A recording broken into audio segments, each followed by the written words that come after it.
mereka merasa cukup bersyukur sebenarnya dilahirkan di negara ini. Tetapi soalnya bagaimana negara itu melihat mereka. Memang berat, tapi kita orang dah biasa. Kita tak boleh buat apa lagi. Dah memang takdir kita macam ni kan. Kerajaan ada polisi, kemudian ada sistem, struktur organisasi. Kita pantau. Bila kita ada semua tu, kita berkongsi maklumat, lepas tu kita mencari satu penyelesaian untuk pastikan bahawa isu perubahan iklim ini terkawal.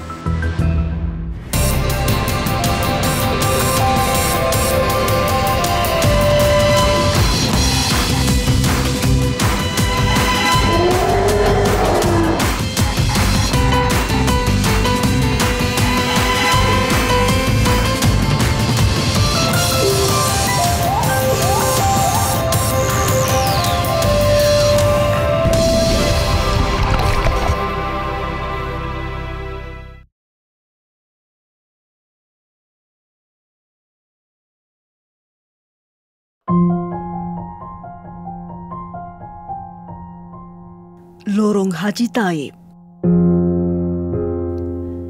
Seabad lalu, kawasan yang dinamakan sempena pedagang penting dalam sejarah awal Kuala Lumpur, Muhammad Taib Abdul Samad dari Sumatera Barat, Indonesia adalah hub perniagaan yang maju. Aktiviti perniagaan di sini masih rancak hingga ke hari ini. Namun imej kawasan ini lebih terkenal sebagai daerah lampu merah. Syarat dengan kegiatan penagihan dadah dan judi serta pelbagai unsur negatif menjadi duri dalam daging pembangunan ibu negara. Terletak dalam daerah Chowkit, kawasan ini mempunyai komuniti warga asing yang besar telah mendarah daging sehingga beberapa generasi. Hasilnya, ramai anak-anak di sini lahir tanpa negara. Insan kecil ini bagai hilang arah. Tanpa dokumen, mereka terputus daripada akses asas termasuk pendidikan, kesihatan dan pekerjaan. Malaysia bukan negara pihak kepada Konvensyen Status Pelarian 1951 atau Protokol Status Pelarian 1967. Polisi perundangan negara masih kabur dalam membezakan antara pelarian dan pendatang asing. Ini antara faktor yang menjadi cabaran tanpa penyelesaian. Ini kisah Dahlia, bukan nama sebenar yang menyingkap kehidupan sebagai seorang anak tanpa negara untuk kami mengerti makna takdir mereka. Saya memang lahir dekat Chowkit.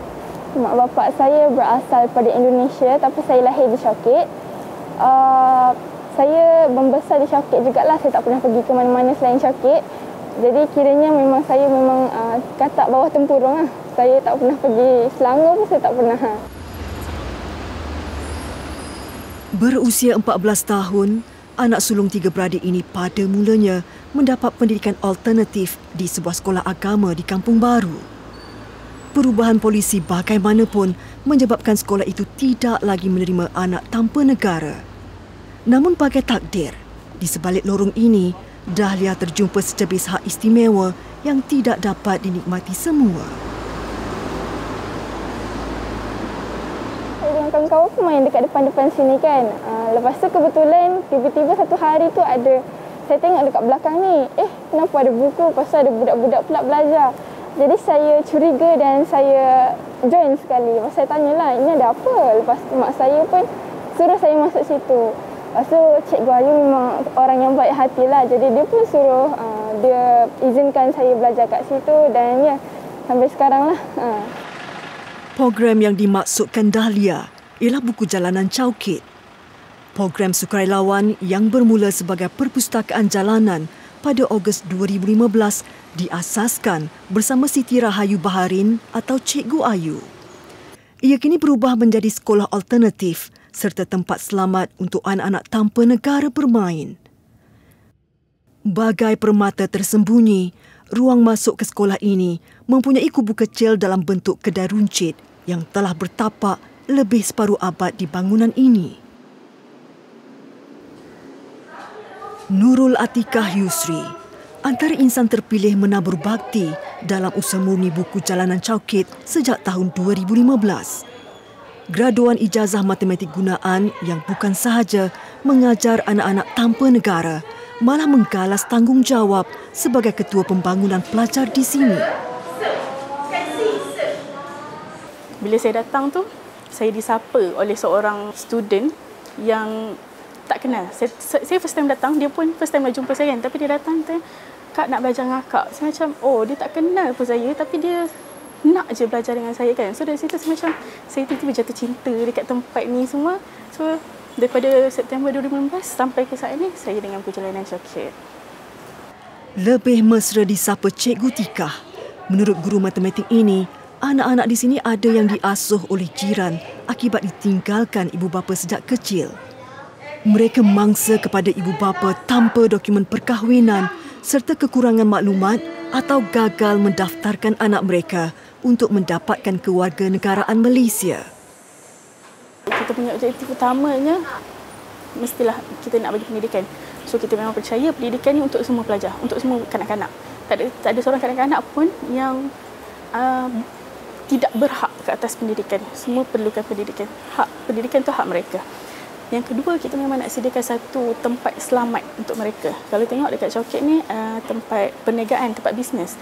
So, tapi ada yang tinggal dekat kawasan ni. So, tak ada tempat untuk mereka bermain, untuk mereka bersama kawan-kawan dengan selamat, dengan dalam keadaan yang terbaik. So, itu kita punya matlamat utama. Kita nak jadikan tempat ni tempat yang selamat untuk anak-anak ni berada di sini. Apa yang membuatkan buku Jalanan Cokit unik adalah kaedah pembelajarannya yang jauh berbeza dengan sistem pendidikan arus perdana. Felicia Yun, pengasas bersama Arus Akademi yang berpusat di Pulau Pinang. Dia bertanggungjawab merangka kaedah pembelajaran yang tidak mengejar silibus semata-mata. Sebaliknya, program yang dibangunkan anak jati Pulau Mutiara ini lebih fleksibel untuk menarik perhatian pelajar. Dan ramai saya dapat tahu mereka tak berapa bermotivasi untuk datang sekolah sebab mereka tak nampak bagaimana sekolah boleh membantu kehidupan mereka sendiri. Selalu kita bagi tahu budak, okay, you study hard, you dapat kerja baik.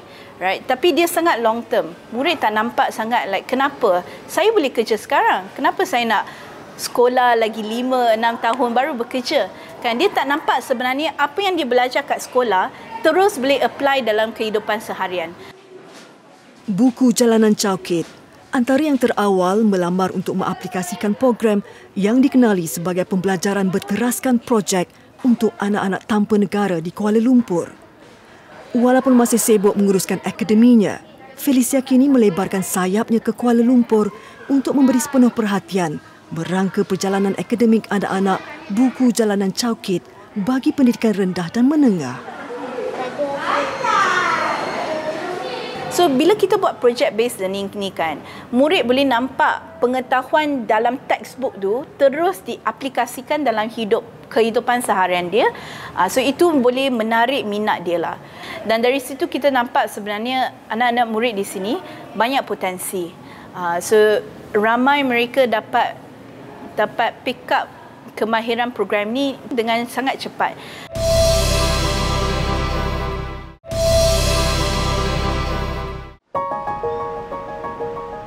Antara isu besar yang menghantui anak tanpa negara seperti Dahlia adalah konflik status dan identiti diri di mana mereka bagaikan penjenayah di tanah mereka dilahirkan walau bukan dengan kehendak sendiri. Sebenarnya remaja-remaja lain yang seumuran dengan saya sekarang ni tengah bersenang lenang, tengah memikirkan apa yang diorang nak jadi, diorang nak jadi angkasawan lah, apa benda lah. Tapi kita orang yang bernasib macam ni, kita orang tak boleh. Kita orang kena berfikir dengan matang. Kita orang kena buat sesuatu, tapi kita kena berfikir dulu lah. Berfikir sebelum membuat. Walaupun umur kita sama, tapi pengalaman kita berbeza dan cara kita menjalani hidup tu amat berbeza. 180 degree berbeza. Bukan sekadar tiada hak untuk belajar, nasib hidup anak-anak seperti Dahlia bagai jatuh ditimpa tangga. Setiap hari, mereka berdepan risiko ditangkap, tiada pekerjaan tetap dan tiada akses kesihatan. Umpama hidup dalam sangkar, takut untuk bergerak bebas. Kampung saya kat Indonesia. Tapi saya tak boleh pergi Indonesia sampai sekarang. Tak pernah jejak kaki saya ke kampung saya sampailah nenek saya meninggal dunia. Jadi saya pun tak pernah melihat dia punya muka sama sekali lah, arwah muka dia macam ni.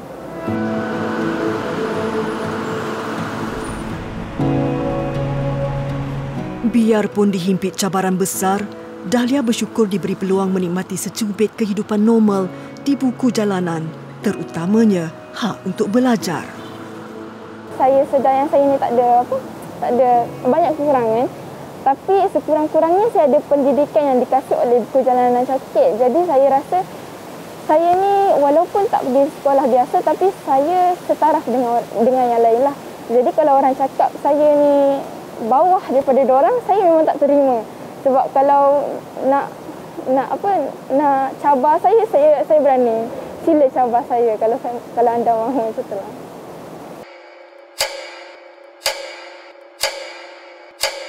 Jika dapat kembalikan masa, Dahlia berharap ibu bapanya tidak cuai mengendalikan dokumen kerana akibatnya terlalu pahit untuk ditelan.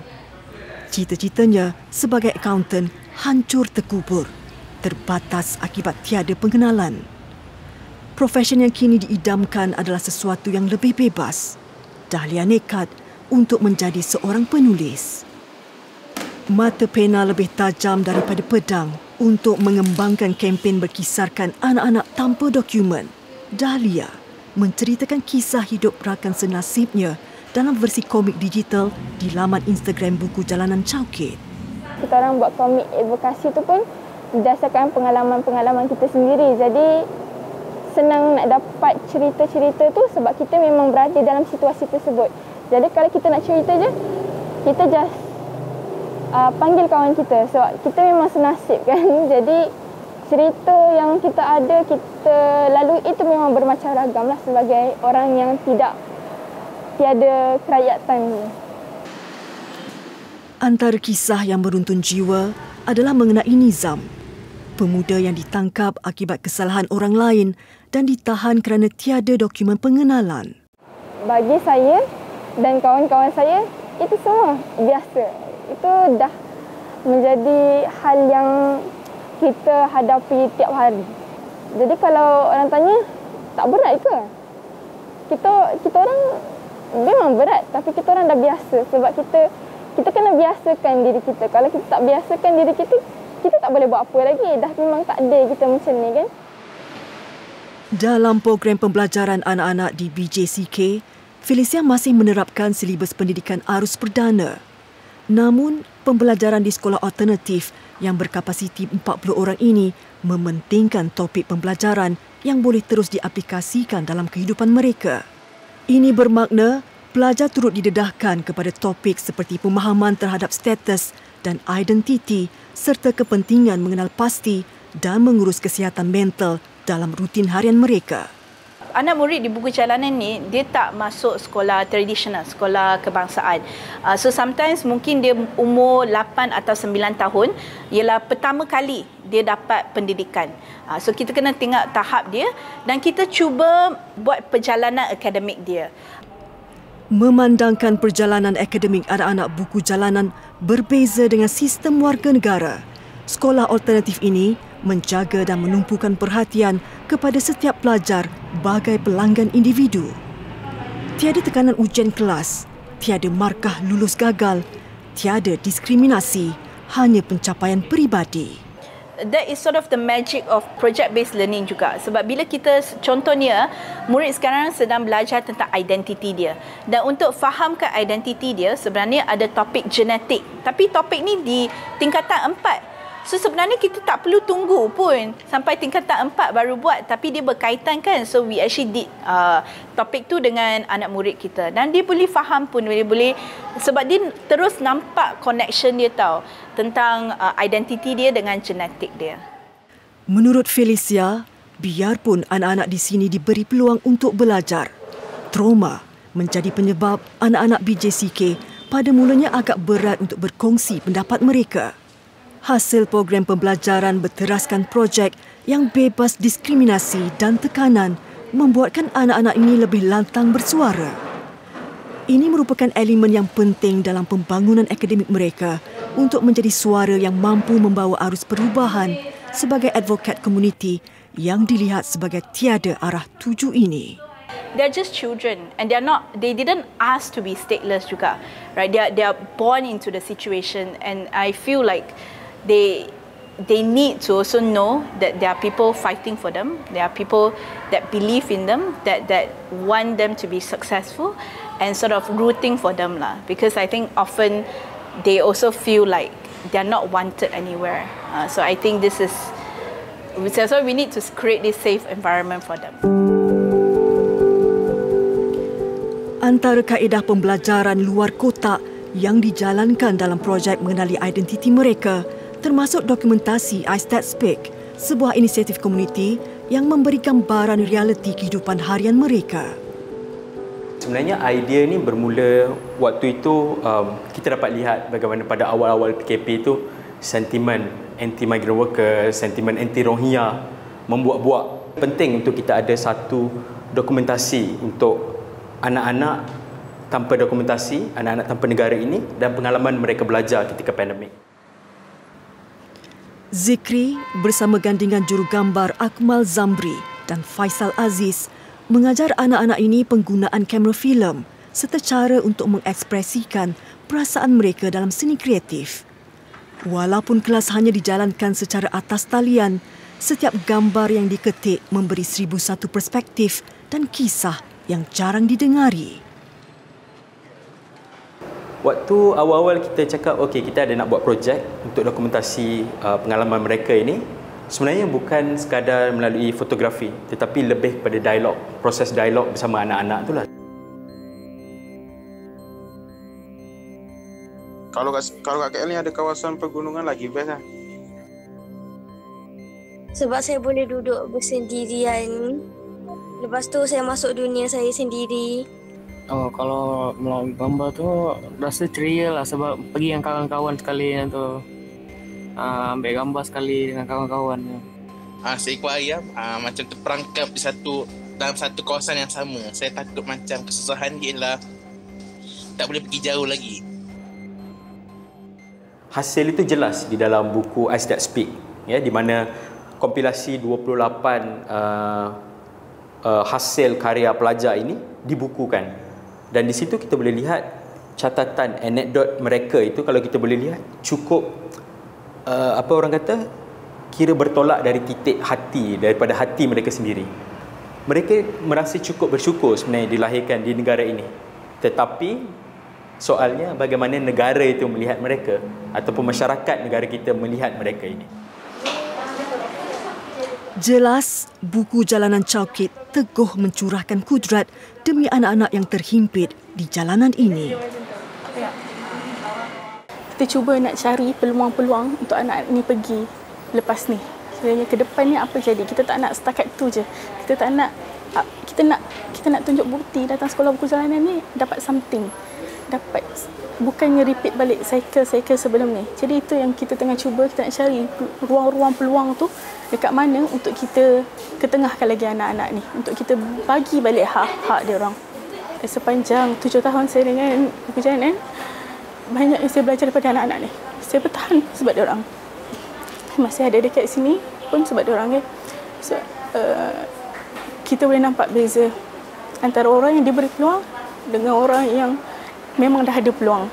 So anak-anak ni dia diberi peluang untuk belajar. Jadi macam mana dia orang rebut peluang tu, macam mana dia orang berusaha untuk menghargai peluang tu satu benda yang saya selalu fikirlah. Pada Dahlia, jasa guru-guru buku jalanan ibarat lilin membakar diri adalah satu rahmat yang tidak ternilai. Bagi rakan seperjuangannya pula, untuk kawan-kawan saya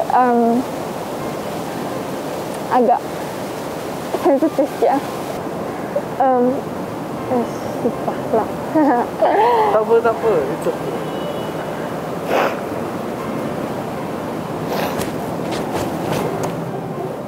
Nak cakap macam mana? Saya tahu benda ni susah sebab saya sendiri lalui kan. Tapi saya tahulah benda ni kita boleh lalui sama-sama. Sebab kawan-kawan saya pun yang saya jumpa sekarang ni, saya dah ada dengan diorang kan. Diorang pun dah ada sama-sama dengan BJ CK masa BJ CK dekat belakang karya lagi. Jadi kita orang dah banyak lalui benda tu sama-sama. Kita orang dah banyak lalui cabaran yang sama lah. Kiranya cabaran kita orang ialah sama. Kita orang tak dekat pengenalan. Benda tu susah. Saya tahu susah sangat. Kalau orang lain pun cakap benda ni mustahil untuk lalui. Tapi untuk kita orang, tak nak kita orang kena lalui juga. Tapi saya boleh katakan yang kawan-kawan saya dan saya sendiri juga kuat lah. Ibu bapa kita orang pun kuat menghadapi cabaran yang susah ni, tak dekat pengenalan. Lagi-lagi takut dengan polis kan, dengan ancaman yang boleh dipisahkan ibu bapa dengan anak-anak diorang. Lagi-lagi saya tak boleh bayangkan kalau kawan saya sendiri, mak bapak diorang terpisah dengan diorang. Hidup diorang jadi tak teratur. Kiranya saya masih lagi ada istimewa sebab saya ada mak bapak. Tapi untuk kawan-kawan saya yang dah tak dekat pengenalan, terpisah dengan mak bapak, saya rasa sangat kesian. Jadi bila saya rasa saya ni tak berguna sebab saya tiada dekat pengenalan, saya akan ingat yang ada lagi orang yang kurang daripada saya yang setelah. Di sebalik pelbagai sentimen berkaitan pendatang asing, ada sekelumit kisah pendidik yang menjadi sinar kepada anak-anak yang dahagakan ilmu seperti Dahlia. Bagi mereka, setiap anak yang dilahirkan, pendidikan adalah hak asasi yang tidak boleh dinafikan. Dari Majalah 3, Selamat Hari Guru.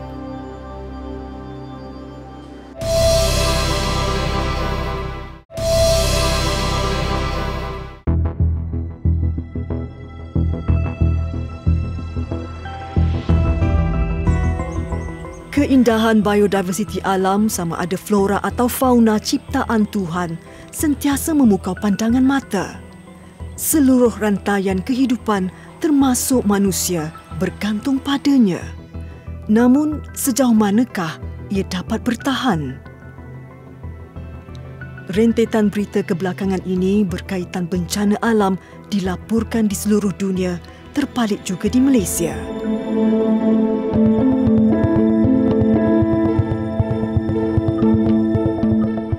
Tanggal 21 Februari 2022. Tatkala senja kian menyapa, ribut tiba-tiba melanda negeri Melaka, terutama di daerah Alor Gajah dan Melaka Tengah. Penduduknya bagaikan berhadapan mimpi buruk. Tidak sampai 10 minit, sebanyak 85 rumah di Kampung Belimbing Dalam mengalami kerosakan. Kebanyakan kehilangan bumbung di bawah angin, penghuninya basah kuyup. Tetapi syukur tiada nyawa diterbangkan dalam bencana alam ini. Keluarga Rahmat Alus antara yang teruk terjejas sehingga teratak kecil mereka tidak boleh diduduki buat sementara waktu. Kejadian sebegini tidak pernah berlaku sepanjang 3 generasi keluarga ini bermastautin di sini.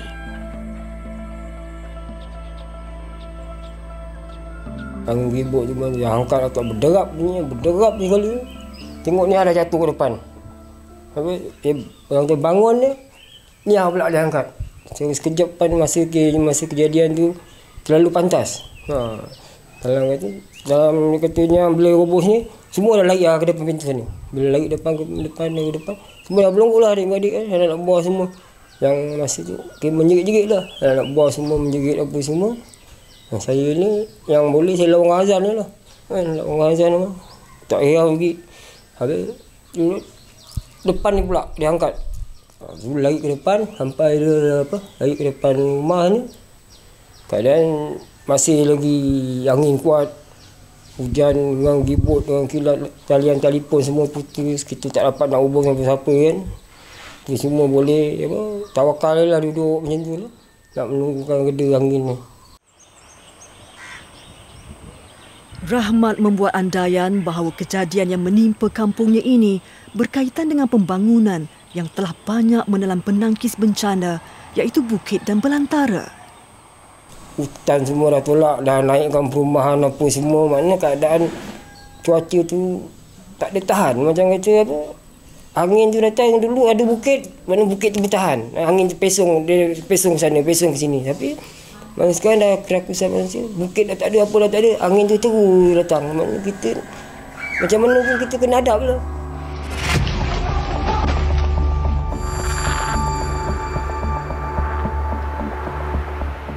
10 Mac 2022, penduduk Taman Bukit Permai 2, Ampang, Selangor dikejutkan dengan bunyi dentuman yang sangat kuat pada lewat petang.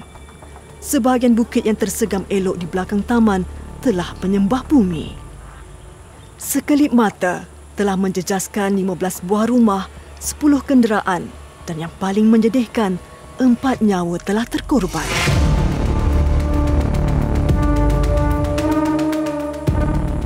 Muhammad Sharif Jiran adalah antara mangsa tanah runtuh ini. Tragedi meruntun jiwa ini membuatkan Sharif sangat sedih, terutama tidak dapat menyelamatkan jiran yang rapat dengannya.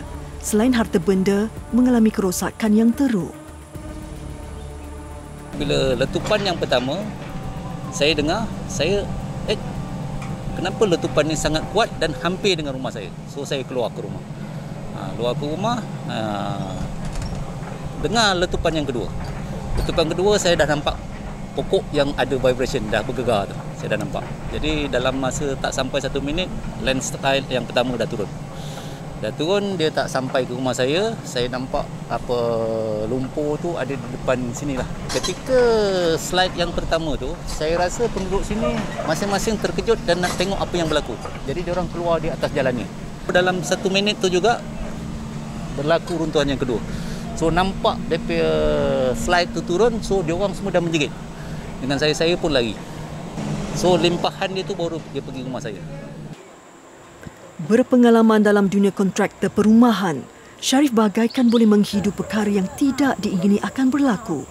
Dan dia pernah meluahkan kerisauannya gara-gara permasalahan longkang di atas bukit itu dengan taburan hujan yang di luar jangkaan.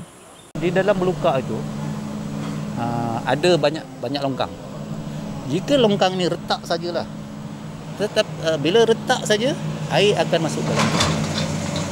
Memang sedikit, tapi kalau 10 tahun dia akan melembutkan struktur itu. Dengan hujan yang menjadi banyak, berapa banyak dia nak resap sana. Itu sebab bila dia runtuh tu kita nampak struktur tanah tu sangat lembut. Kekerapan bencana alam yang menimpa ini membuatkan Majalah 3 terpanggil untuk mendapatkan kupasan lanjut mengenai keadaan cuaca di Malaysia. Kami telah ke Jabatan Meteorologi Sepang, Selangor bertemu dengan Nik Muhammad Ridwan Nik Osman yang mempunyai pengalaman dalam bidang berkenaan selama 16 tahun. Nik mula meminati dunia meteorologi gara-gara keinginan mengetahui mengapa negeri kelahirannya, Kelantan, dilanda banjir hampir setiap tahun. Melalui perkongsiannya, isu perubahan cuaca telah lama diperbincangkan dan banyak negara mengalami impaknya. Malaysia tidak terkecuali, cuma kitaran iklim negara ini belum bertukar kepada ekstrim. Kalau kita tengok pada cuaca yang kita alami sekarang ini, bermacam-macam cuaca yang kita alami, memang tidak dinafikan dia adalah sedikit sebanyak berpunca daripada perubahan cuaca. Yang mana kesan perubahan cuaca atau iklim ni dia boleh menyebabkan kenaikan suhu dan juga corak cuaca di negara itu sendiri. Punca perubahan iklim ni kita boleh dibagikan kepada dua lah. Iaitu punca semula jadi dan juga punca daripada aktiviti manusia. Tapi kajian terperinci perlu dilakukan untuk mengetahui dengan tepat lah sama ada perubahan iklim ni disebabkan oleh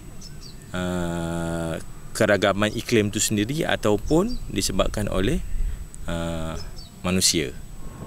Majalah 3 juga telah ke Pusat Hidrografi Nasional PSN Tentera Laut Diraja Malaysia TLDM yang mempunyai kepakaran mengkaji pasang surut aras laut bagi mendapatkan sudut pandangan lain. Komander Muhammad Khairuni Muhammad TLDM, Ketua Staf Meteorologi dan Oceanografi MITOK Pertahanan bersetuju dengan kajian saintis antarabangsa bahawa paras air laut seluruh dunia kini sedang mengalami kenaikan kesan pencairan ais kutub utara dan selatan. Ini ekoran perubahan iklim yang boleh membawa kepada banjir. Saintis kawasan seluruh dunia telah mengkaji keadaan sea level rise berkemungkinan disebabkan oleh ice melting di kutub utara dan kutub selatan dan pemanasan global. Tidak nafikan juzuk ais pasang surut ini juga mengalami perubahan yang ketara. Di Malaysia, kajian PHN telah membuat kajian secara mendalam. Kenaikan paras air melalui data-data sedia ada adalah antara 1 mm ke 10 mm setiap tahun. Sekiranya untuk jangka masa panjang, keadaan ini akan memberikan kesan besar kepada kawasan-kawasan pesisir pantai. Dan kawasan pembangunan pesisir pantai akan mengalami kawasan limpahan air disebabkan oleh kenaikan air yang pada jangka masa panjang ini.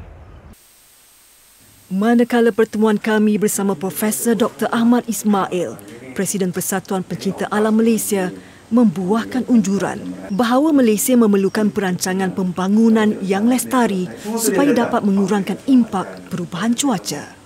Perubahan iklim yang melibatkan curahan hujan yang berlebihan ini mungkin dapat kita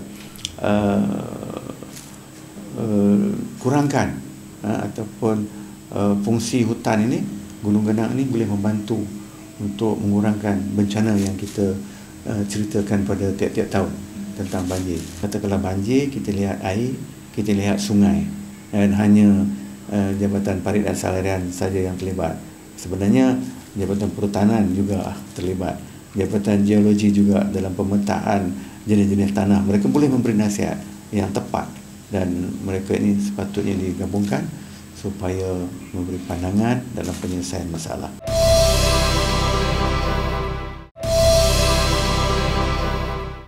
Tinjauan di sekitar Dataran Merdeka pada jam 1 pagi mendapati sebahagian besar hadapan bangunan Sultan Abdul Samad dan Jalan Raja dilanda banjir akibat limpahan Sungai Gombak. Semua laluan masuk ke Dataran Merdeka terutama dari arah Padang Merbuk dan Masjid Negara ditutup kepada semua kenderaan. Manakala pengguna jalan raya dilencongkan ke Jalan Sultan Ismail. Allahu Akbar, Allahu Akbar. Ya Allah, hujan es batu. Tinusa 2. Ya Allah, sandakan hujan es batu. Ya Allahu Akbar. Allahu Akbar, salji. Allahu Akbar. Allahu Akbar guys, salji. Salji di Sabah. Kami berada di puncak Gunung Kinabalu. Masa peristiwa salji di gunung tu, dia berlaku secara tidak sedar, tiba-tiba semasa tu saya tengah tunggu giliran untuk mengambil gambar di puncak Gunung Kinabalu, dan secara tiba-tiba ada ketulan ais yang jatuhlah berterbangan. Dia berterbangan sekitar 5 hingga 6 minit begitulah. Bentuk dia kecil-kecil lah, dia macam ada petak-petak sikit. Perasaan saya waktu itu sukar digambarkan, sama ada sebab pun saya ada rasa sebab nampak salji depan mata kan di Malaysia. Sebab sebelum ni kita cuma tengok di TV saja. Fenomena alam yang jarang berlaku ada juga tidak mampu dikesan oleh Jabatan Meteorologi kerana bergantung kepada keupayaan teknologi. Teknologi pencerapan cuaca yang dimiliki oleh Jabatan Meteorologi Malaysia terbahagi kepada 2, iaitu sistem automatik dan manual. Ini bagi mengumpul data seperti angin, arah dan laju, suhu, hujan, tekanan udara serta kelembapan untuk ramalan serta amaran cuaca. Yang sedang berlangsung adalah pengumpulan data stesen udara atas di stesen pencerapan utama Pejabat Meteorologi Sepang. Stesen udara atas ni berperanan mencerap profil atmosfera di stesen tersebutlah. Okey. 8 stesen kita ada di tempat ini, iaitu KLIA Sepang, di Bayan Lepas, Kota Baru, Kuantan, Kuching, Bintulu, Kota Kinabalu dan Tawau. Okey. Sensor yang digunakan untuk mencerap profil atmosfera ni dia dipanggil radiosonde. Alat radiosonde diterbangkan menggunakan belon berisi gas hidrogen dan dibuat sebanyak 2 kali sehari. Difahamkan ia mempunyai waktu spesifik untuk dilepaskan serentak dengan negara lain.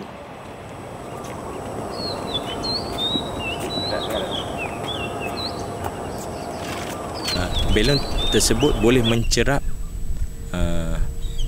radioson tersebut boleh mencerap sehingga 35 km.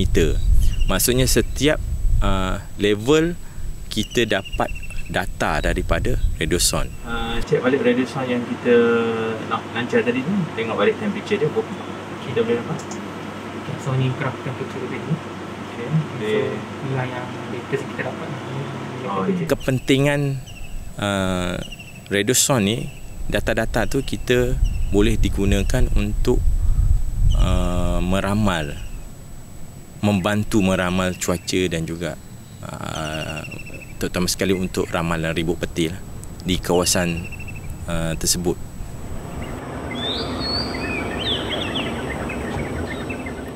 Data yang diperolehi di stesen ini biasanya digunakan untuk membantu dunia penerbangan. Ini kerana perjalanan kapal terbang berhubung rapat dengan cuaca, terutama pergerakan angin. Kelajuan angin, make sure dia nampak dia berpusing dengan smooth lah. Seterusnya, kita mempunyai dua sensor yang digunakan untuk mencerap angin, iaitu untuk mencerap arah angin. Kita panggil sensor tersebut wind vane, yang mana dia menentukan arah angin datang daripada mana dan ke arah mana lah. Okay. Dan satu lagi sensor kita panggil cup anemometer yang kita gunakan untuk mencerap kelajuan angin. Make sure sensor dalam keadaan betul lah. Cuba cek dia punya position sensor tu. Teknologi yang berada dalam pondok kecil ini dikenali sebagai Adang Stevenson bagi mencerap suhu. Dan air ada dalam dia punya kontainer tu dan bekas tu. Untuk mencerap suhu, kita menggunakan sensor berjenis PT100, okay, resistance sensor, yang mana kita mempunyai dua sensor, iaitu sensor untuk berbuli kering dan juga berbuli basah. Kenapa kita mempunyai dua sensor ini? Sebabnya kita perlu cerap untuk kita, selain kita dapatkan suhu permukaan, kita dapatkan juga humidity melalui sensor tersebut. Okey, dah sekarang kita nak cek tipping bucket ni sama ada dalam kondisi. Bagi mengesan taburan hujan pula, peralatan khas ini akan digunakan.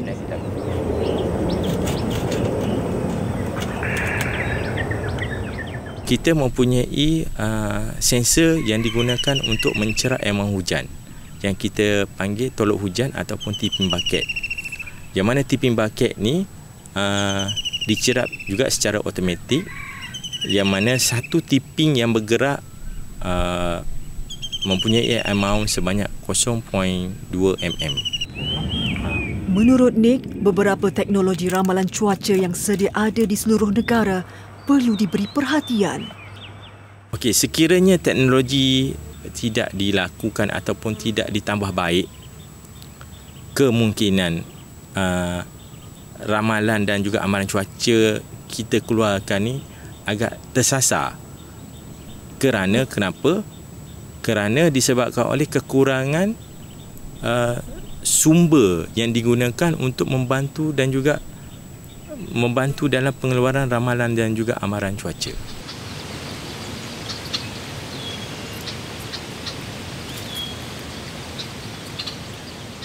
Setakat ini, Jabatan Meteorologi Malaysia telah bekerjasama secara rapat dengan Pusat Hidrografi Nasional PSN, Tentera Laut Diraja Malaysia TLDM dari segi penggunaan teknologi kerana ia berkait rapat antara satu sama lain.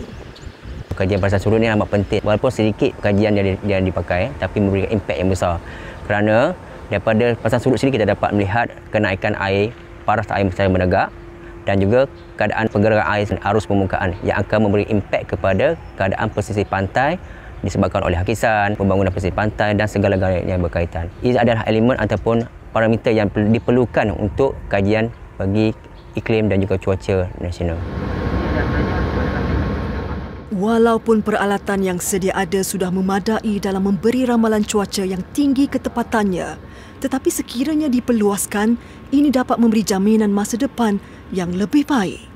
Pada masa ini, penumpuan data kita hanya berada di kawasan pesisir pantai dan penumpuan di kawasan-kawasan laut dalam ataupun laut tengah seperti Laut Cina Selatan masih belum diterokai sepenuhnya lagi.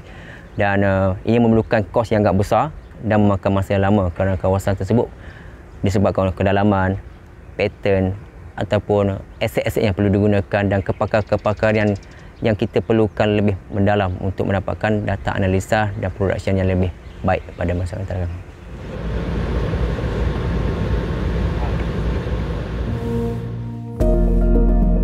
Mungkin penyelesaian kepada permasalahan bencana alam yang dikaitkan dengan perubahan iklim, rentetan pembangunan tidak terancang, boleh ditangani dengan semua agensi berkaitan menggembling semua sumber yang terhad secara bersama. Kerajaan ada polisi, kemudian ada sistem, struktur organisasi. Kita pantau. Bila pantau dengan menggunakan pengetahuan, kemahiran serta teknologi. Dan bila kita ada semua tu, kita bermesyuarat, kita berseminar, kita berkongsi maklumat, lepas tu kita mencari satu penyelesaian. Kemudian kita beritahu kepada rakyat. Rakyat tempatan, mana tempat yang serius. Ini kerjasama ramai.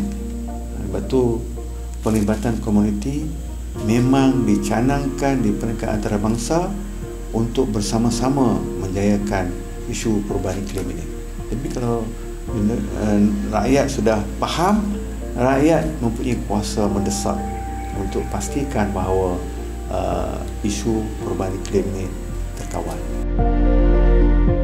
Semuanya terletak di tangan kita untuk mempertahankan biodiversiti demi kesinambungan ekosistem dan manusia sejagat.